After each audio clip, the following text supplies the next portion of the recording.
Thank you for watching QTV News. We take a look at stories making headlines.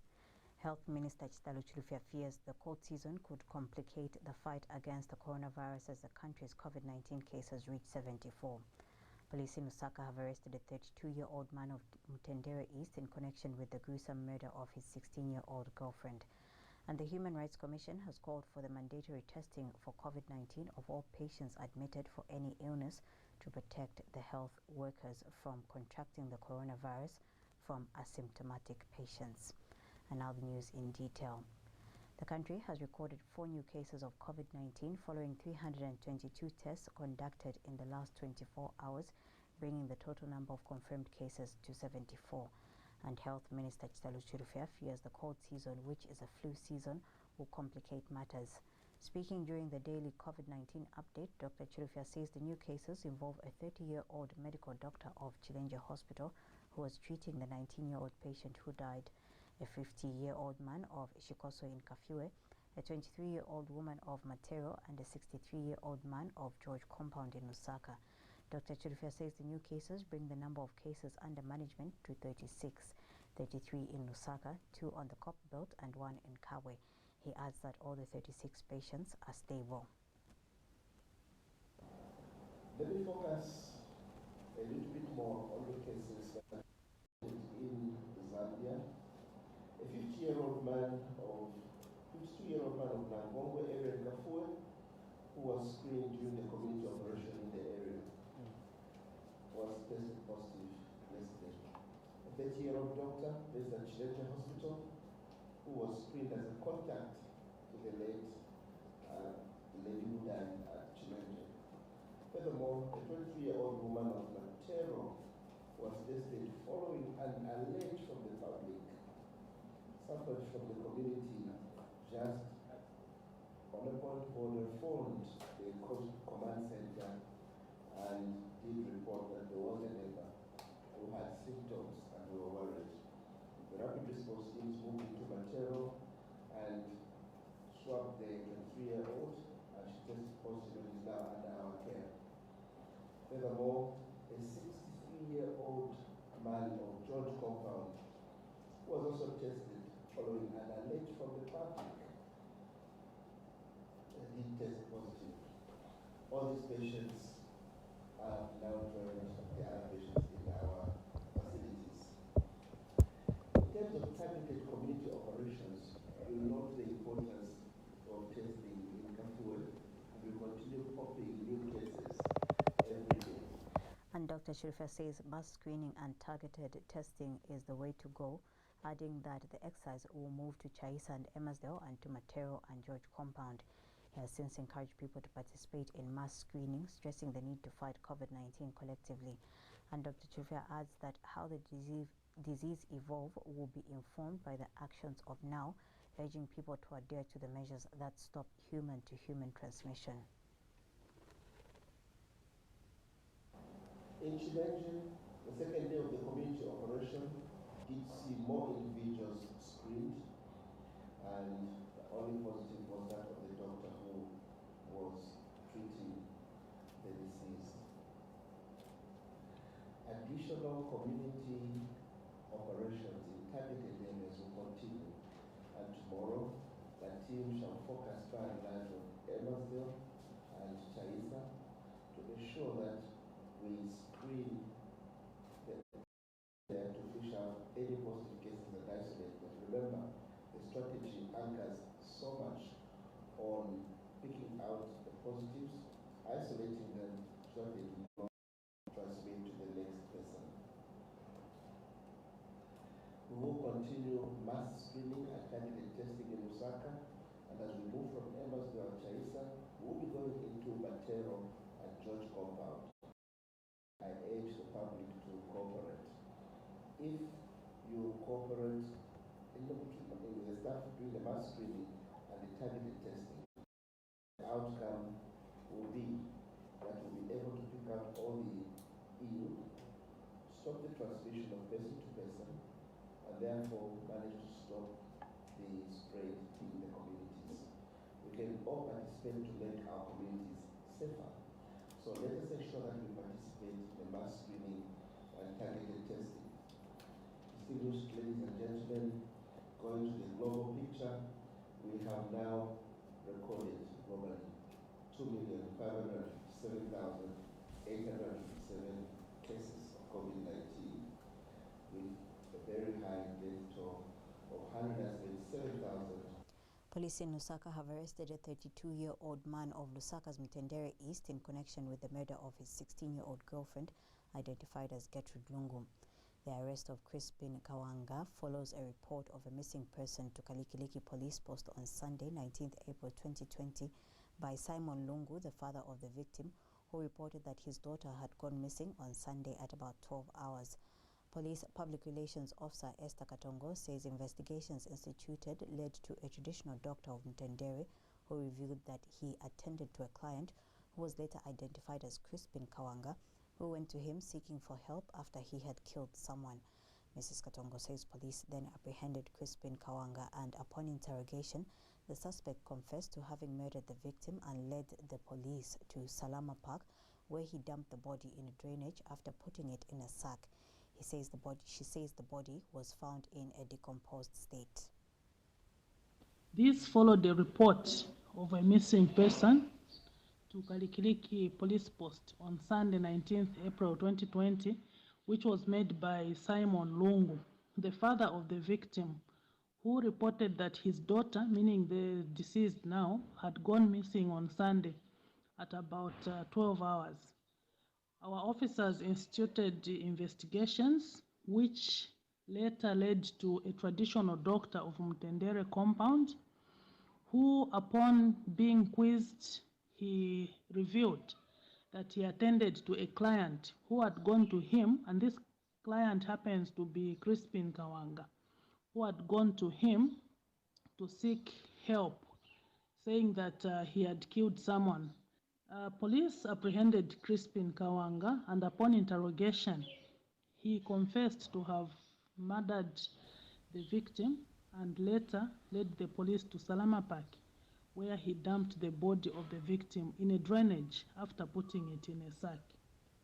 The Human Rights Commission has called for mandatory testing for COVID-19 of all patients admitted for any illness, particularly in high-risk districts, to prevent health workers from contracting the virus from patients who may not present any symptoms of COVID-19. Commission spokesperson Mwelo Mulea says this is possible considering that the number of admitted patients has drastically reduced. Mr. Mulea says the Commission is concerned with the increasing number of health workers testing positive for coronavirus and calls for their enhanced protection. He adds that government should also consider paying health workers a risk allowance as they risk their lives to save lives. In a statement made available to QTV News, Mr. Mulea says the increasing number of medical personnel contracting COVID-19 during the course of duty is a reflection of inadequacies in their protection and the highly unsafe working environment they are exposed to. He has stressed that the need to prioritize the protection of health workers from contracting COVID-19 is not only their own health safety, but that of their own families and the patients they care for.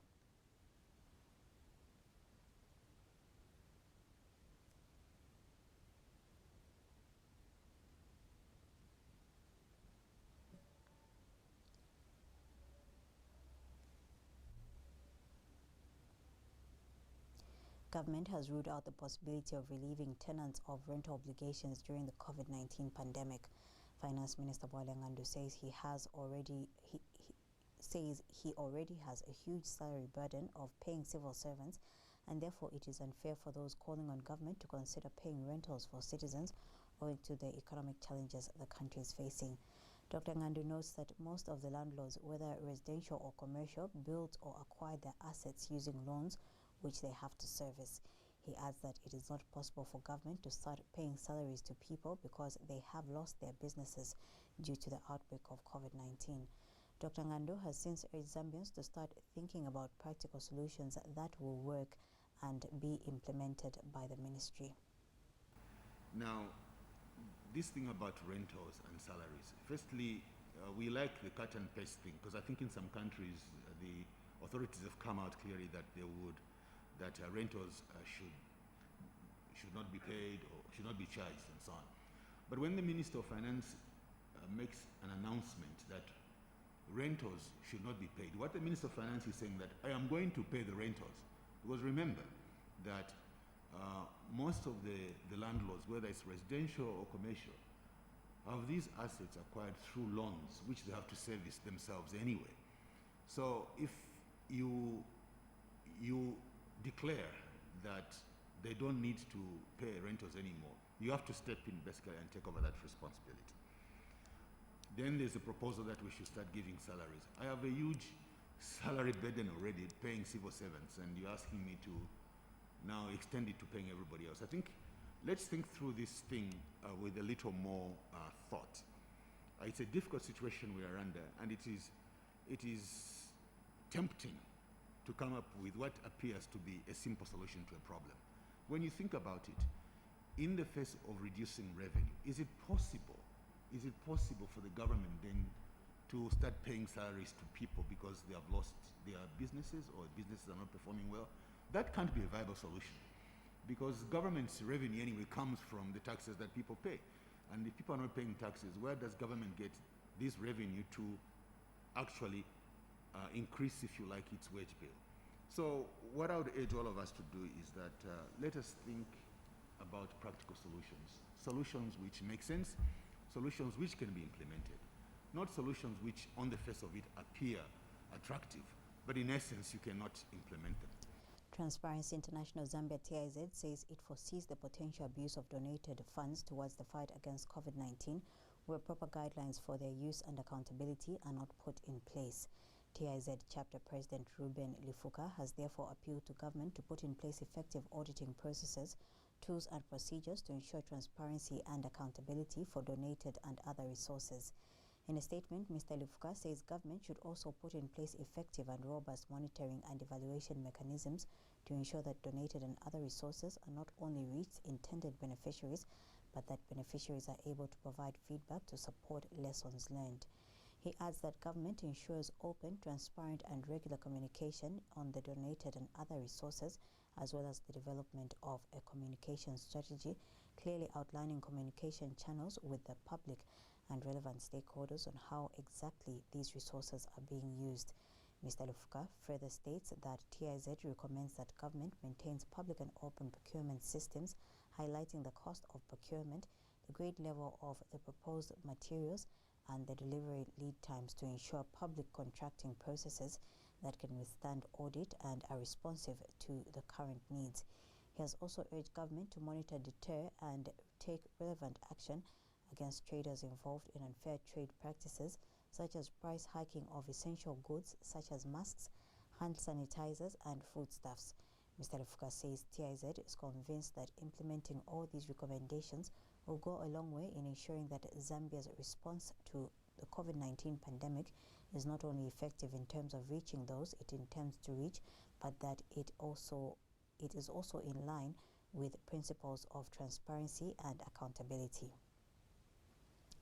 The Democratic Party is demanding that government gives a cumulative position on material and financial donations made by various stakeholders towards the fight against COVID-19. Party Deputy Media Director Caleb Kunda says while government deserves to be commended on its daily updates on the COVID-19 pandemic, the recent past has shown that the PF government are not the best of stewards when it comes to accounting for material and financial donations.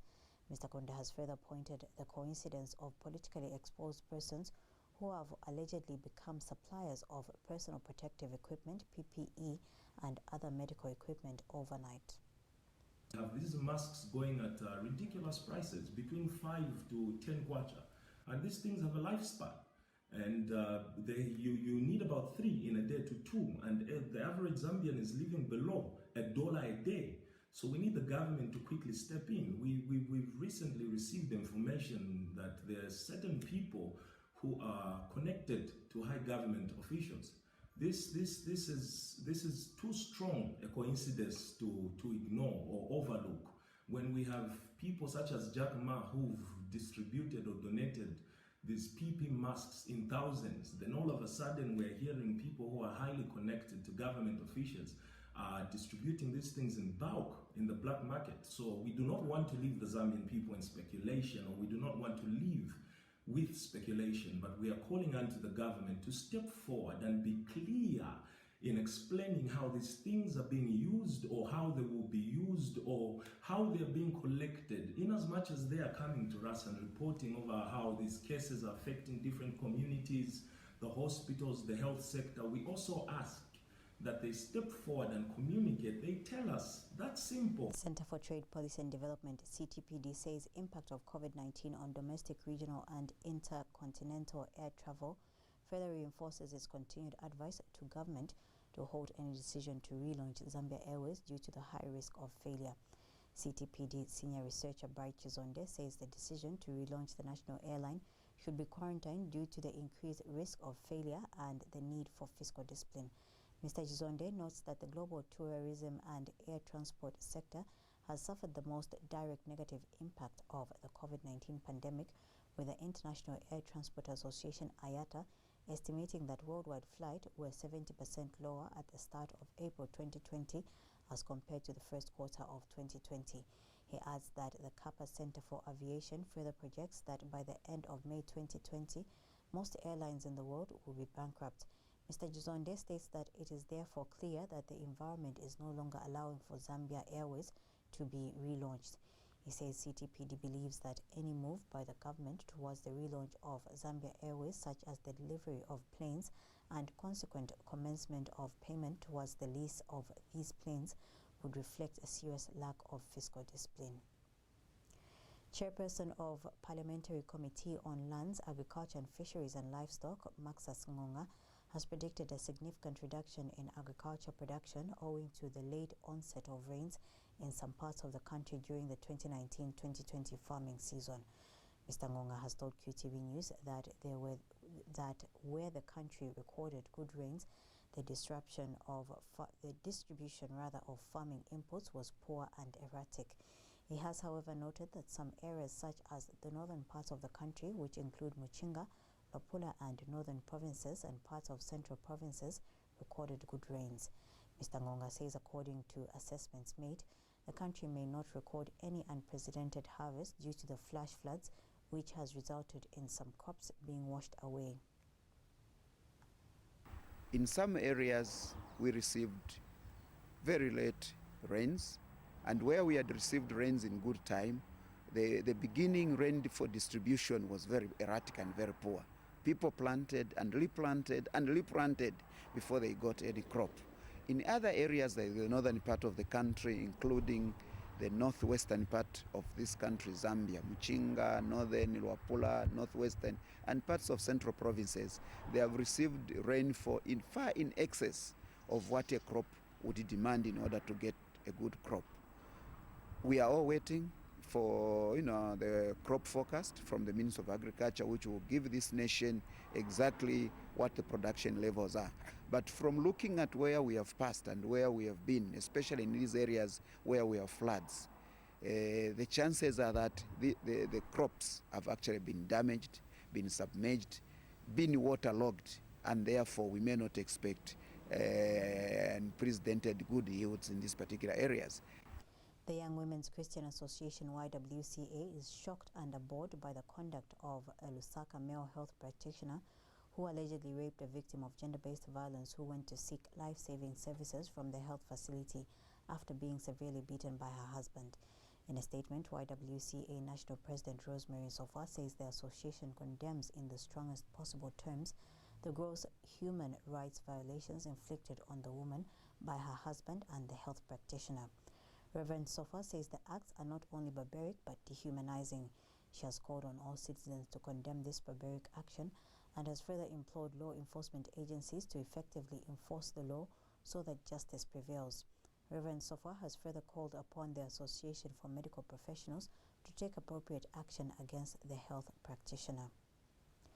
The media network on child rights and development has condemned the meting out of corporal punishment on a child by his named father in a video that has gone viral on social media for poor performance in school.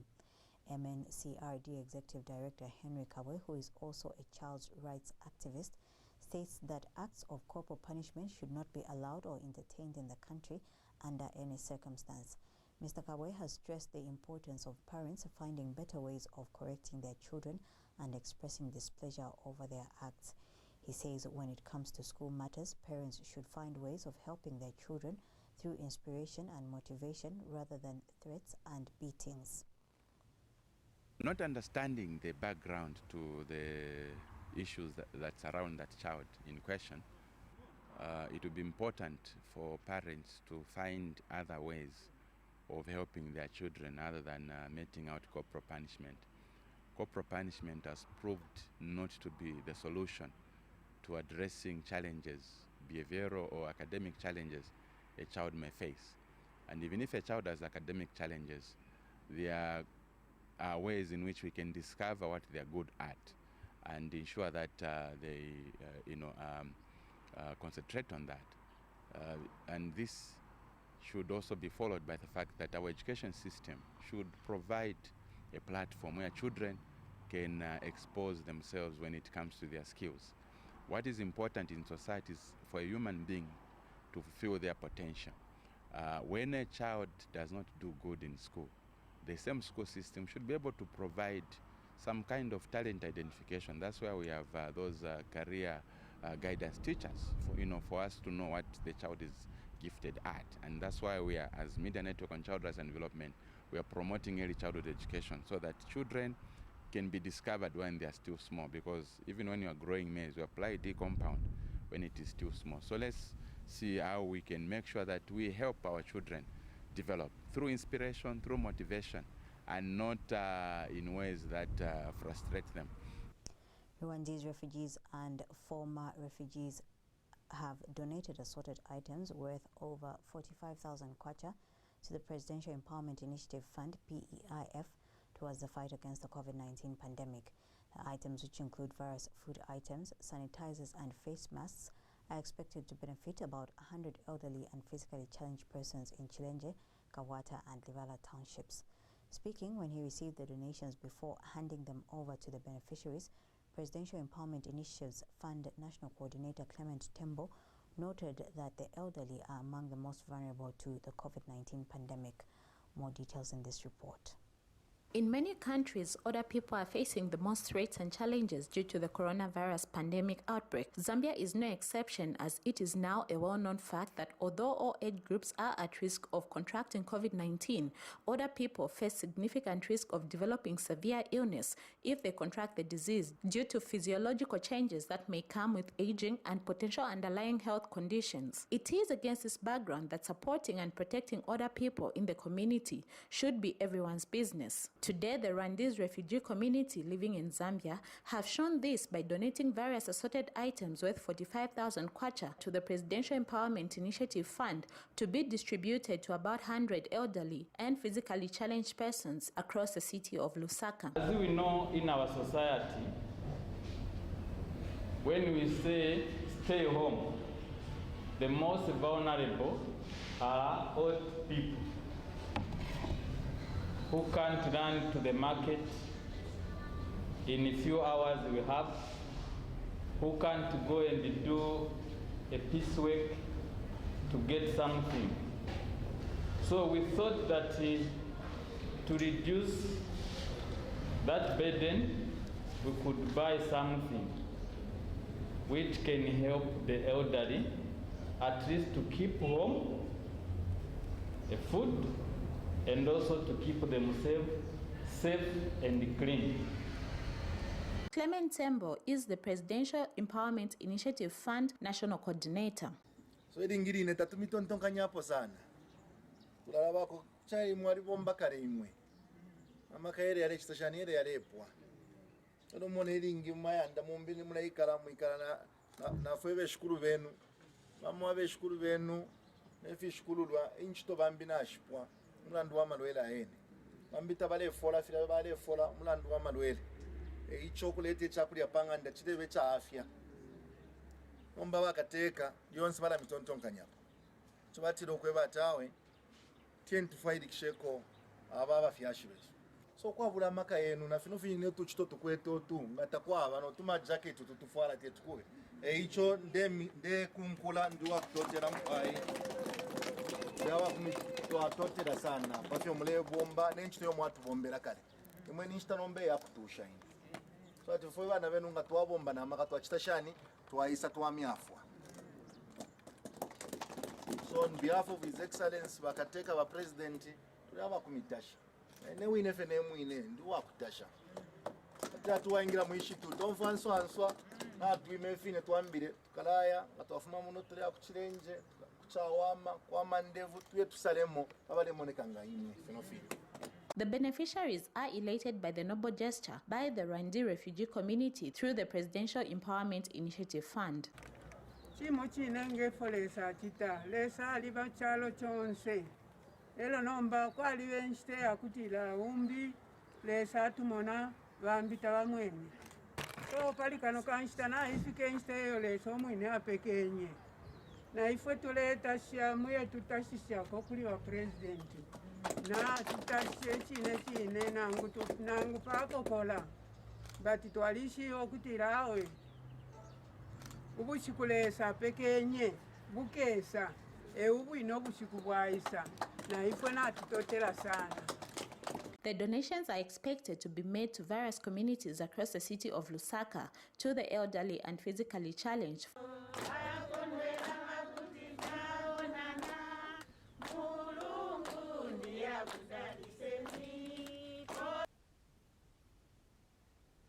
That item brings us to the end of our news. Remember to stay safe and thank you for watching.